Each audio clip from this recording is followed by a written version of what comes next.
Hi guys, this is JiayiChen. I'm one of the candidate from NCS program from UIUC. In my full-time job, I'm also a data scientist for a consultant firm, and my major clients will be US banks. And my day-to-day job will be building all kinds of fraud detection models for them. And one of the important one is credit scorecard model. So today I am going to walk you through how this model are built and how it serve to people step by step. So shall we begin? By definition, credit scorecards are mathematical models which attempts to provide a quantitative estimate of the probability that a customer will display a defined behavior with respect to their current or proposed credit position with a lender. So, for example, client A wants to mortgage a home through our bank, and I can determine if this bank should lend money to him or her by its credit data because I ran a model and I am able to come up of a overall complete credit score out of him or her. So, which is very useful. By the making of scorecard is relatively simple. We have below steps. First, we have EDA, and then we have fine binding. We have WOE encoding. We have function building, and we have model checking, and finally, we are making a scorecard. I also have a small Python project to further illustrate how I make scorecard modeling. So first we need to load Python package. We have pandas and we have sklearn and we have numpy, we have math, we have sgboost, and just in addition to that, we have a toad package, which is served as a specialty purpose for building scorecard model. And we divide our data into three parts, which we have development data, valuation data, and off time frame data. So first we have exploratory data analysis.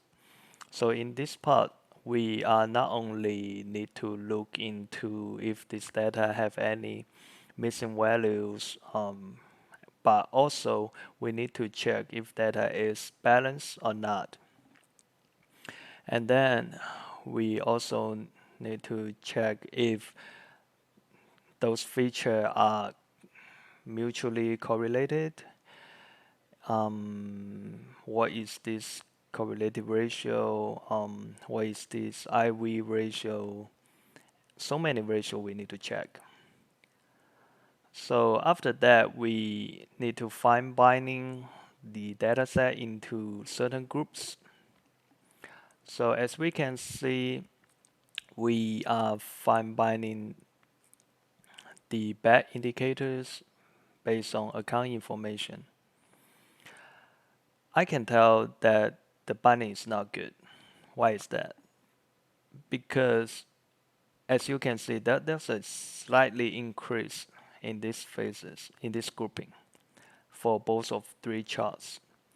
But in terms of fine binding, what we wanted to see is we need to strictly monetarily decreasing trend, which means that in this generally decreasing trend, increasing is not allowed.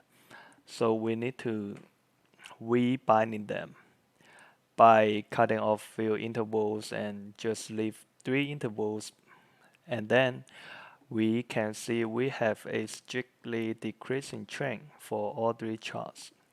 So also we need to check the overlapping rate of bad indication in terms of account information, just to see if this model is running stable. So as we can see, we don't have overlaps in terms of account information, and we have slightly overlap in terms of person information, which is okay because a slightly overlap will not affect the overall performance of the model.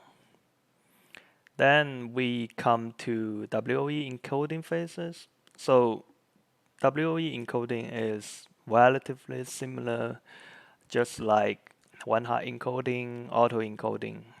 So which it majorly serve as purpose is to encode the data after binding and encode the data to as a deviation ratio that what is this bad clients accounts for general clients, what is this default rate accounts of general default rates.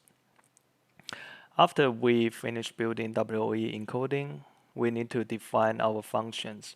So banking industry is relatively conservative industry. So we are only going to use some easy understanding models, such as logistic regression function model, which is fast, efficient, easy to interpolate, very easy to understand. Besides building the logistic regression function, I also built a boosting tree function just to try to cross-reference its model performance. I need to see relatively same model performance between these two models, otherwise I need to returning them. So as you can see for the ROC curve for linear regression model, I see a relatively same trend, which means these two models serve same performance, model performance wise, and I am good to go with this logistic regression model. And then I feed this logistic regression model into data, and I also have some score to check just to make sure that this model is good to go. The score we are checking are F1, KS, and AUC. As you can see that we have relatively not too deviated score across three dataset, training dataset, evaluation set, and off time frame set.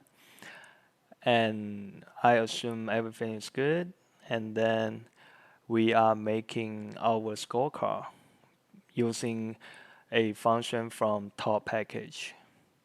As you can see, this is the final product of scorecard modeling. And we have, let's say we have base score of 600.